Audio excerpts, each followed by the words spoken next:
किसी जंगल में एक बहुत पुराना आम का पेड़ था।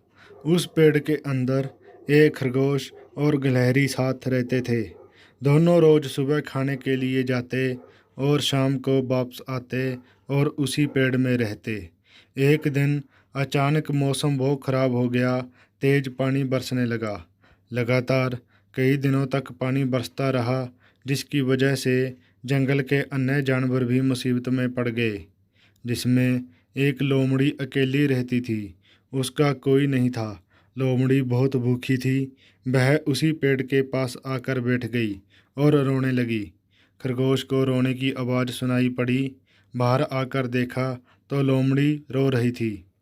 खरगोश ने पूछा, बहन, क्या बात है? इतनी दुखी क्यों हो रही हो तुम? लोमड़ी रोते हुए बोली, भाई, इतने बड़े जंगल में मेरा कोई नहीं है।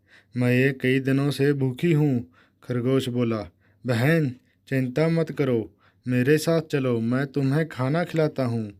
जे लो भोजन। लोमड़ी ने पेट भर खाना खाया। उसके बाद अपने घर वापस चली गई। कुछ दिन बीत जाने के बाद गिलहरी और खरगोश खाने के लिए बाहर गए थे। उनको वापस आने में अधिक देर हो गई थी। उसी जंगल में एक चूहिया और चूहा भी रहते थे। उनके छोटे छोटे बच्चे भी थे।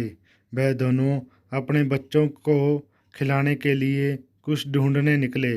धीरे धीरे दोनों उसी आम के पेड़ के पास जाकर रुक गए। उनको उस पेड़ में खाने के लिए भोजन दिखा।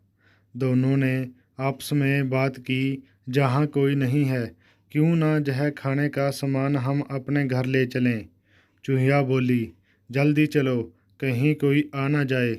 दोनों ने सामान को ले जाने की पूरी तैयारी कर ली। तभी अचानक लोमड़ी भी घूमते घूमते आ गई। उसको आवाज़ सुनाई पड़ी, चलो, आज भर पेट खाएंगे। ओहो, जहाँ कोई नहीं है।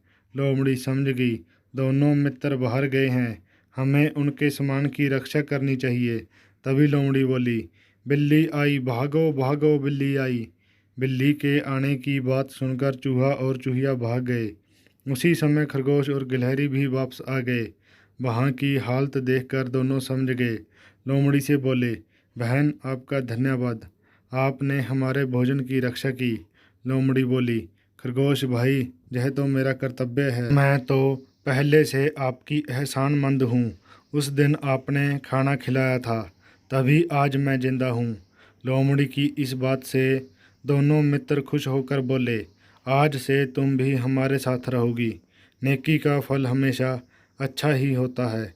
और फिर तीनों दोस्त साथ रहने लगे। Thank you. कहानी अच्छी लगी हो तो प्लीज़ चैनल को सब्सक्राइब करें।